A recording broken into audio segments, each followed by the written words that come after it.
right, guys, so today, like I said, we're going to be looking at how to put data into our calculators and how to come up with a regression equation. Now, when we're doing this, guys, these equations they could be linear, they could be quadratic, they could be cubic. We don't know until we look at the points. I've written out step-by-step examples, or actually methods, instructions on how to do this. But one thing I want everybody to do first is to turn on their diagnostics. What we're going to be looking at is this r squared value. This r value and this r squared value tell us how close the function is to being linear, to being cubic, to being quadratic. So turn on your calculator, and we're all going to start by doing this. You're going to go to the catalog. The catalog is down here, okay? So we're going to go to second, 0, and what we're trying to do is turn on our diagnostics. So I can sit here and I can scroll down until I get to diagnostics on. So we'll just scroll down here. We're going to diagnostic on. So now hit enter and hit enter again. You will never have to do that again. We already did that? Okay, some people in first period had not done it. So if your calculator has it, great. You're all set. Okay, so now we're going to come down here and we're going to put in these data points.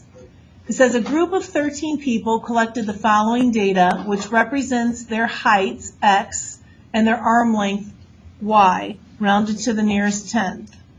Find a model to represent the data. Use the model to predict the arm length of a 5'5" person. Then use the model to predict the height of a person with an arm length of 31 inches. What is the r squared value of your model? All right, so we're going to go ahead and we're going to go to Stat, Edit. Anything you have in here, clear, never delete, only clear, clear, enter. Everybody see this now? L1, L2. All right, so we're going to put in all of our x's.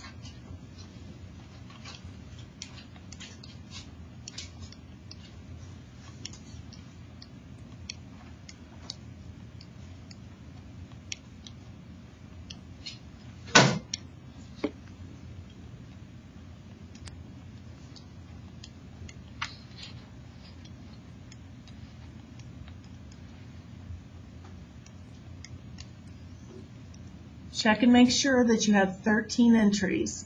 So on my last entry, it says in L1, I've got 13 entries. So now I'm going to go over to L2.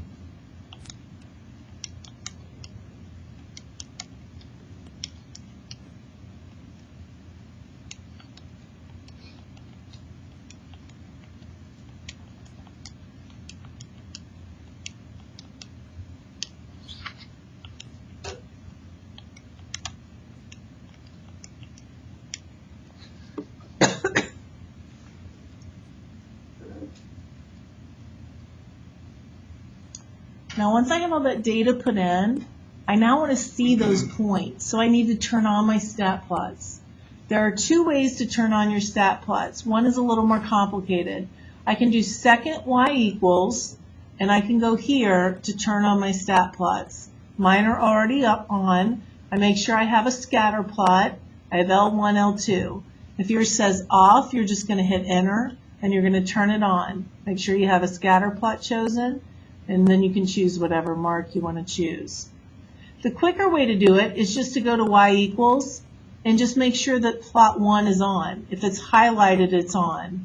You'll never want to have plot 2 and plot 3 on.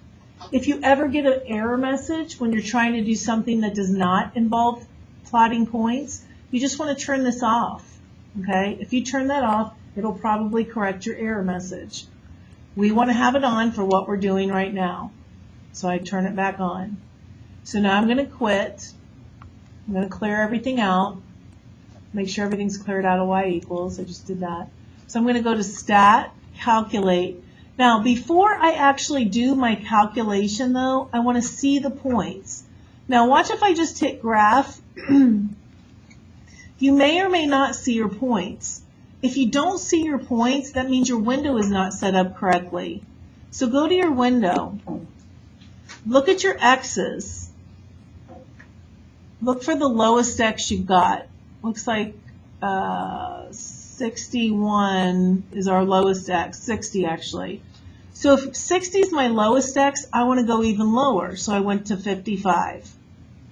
Now I'm going to look for my highest x. My highest x looks like it's 75. So I'm going to go higher than that. I'm going to go to like 80 just to be sure.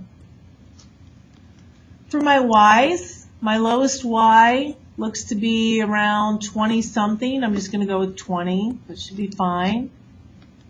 My highest y looks to be around 30 something. I just go to 35. So now when I hit graph, I should see my points, and there they are. So when I look at these points, I want to decide, do they look like they're linear, quadratic, meaning that they would be a parabola shape, either one of those two ways, a cubic, which would be like that kind of snake shape, or they could be a quartic, they could be a sine curve, cosine curve, all kinds of different regressions it could be. But what does those points appear to be most likely? Linear. All right, so we're going to see if they're linear. The way we do this is we go to Stat, Calculate. We think it's linear. We're going to go down to Linear. We hit Enter. And then we're going to go down to Calculate and push Enter. Some of you, just linear regression pops up. Just hit Enter there. Here's our equation. So when I write the model for this, it's going to be y equals 0.49x minus 4.97. Just always round to do 2 decimal places, 2 places after the decimal. So now it's going to ask us some other questions. Use the model to predict the arm length of a 5'5" person. Well, to do that, I'm going to have to make sure that my line is into y equals. It's not in there right now. You can either choose to put it in yourself, but I also want to show you how to make it just pop in there. This is a kind of nice thing to do. Everybody go back to Stat, Calculate, the linear regression. See where it says Store your regression? This is only going to show up on the newer calculators. The older calculators, you'll have to just type it in yourself. But if it says Store Regression, you go to Vars for variables. Where do we want to put this? Into what kind of variable? Y variables. So we go over to Y variables. And it's going to be a function, so we push Enter. And then just wherever you want to put it in. I'm going to put it into Y sub 1. So I push Enter. And now when I go down to Calculate, now it's going to put it in there for me. So if you go back to y equals, see how it put that in there for me and I don't have to type it in? And it goes out as many decimal places as it can, which is going to mean it's going to be very exact. Okay? So now I've got that in there. So now we're going to answer part B. Use the model to predict the arm length of a 5'5" person. How many inches is that? 65 inches.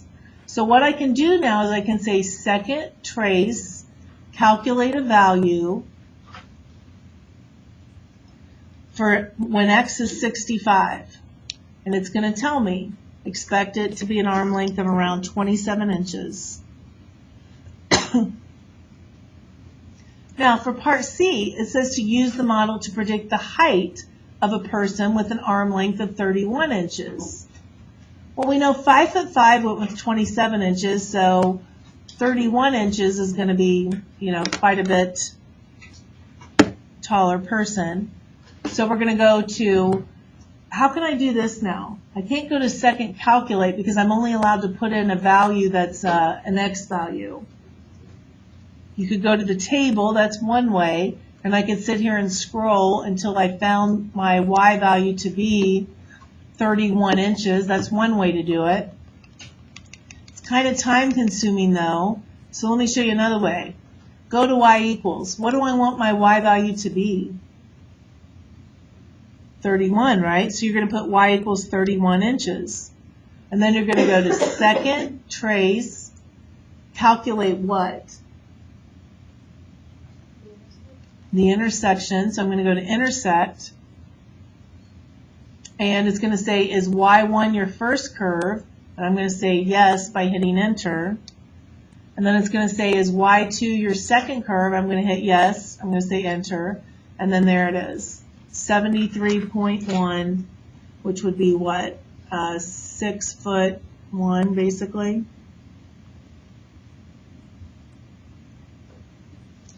Okay. And then finally in part D, it says what was the r squared value? Maybe I still have that. No, I've got to go back one more time. So the r squared value is 0.904, or just 0.90.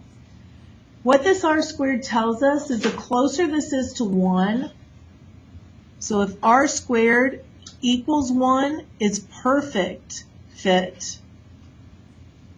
If r squared equals 0, not a fit at all. Okay?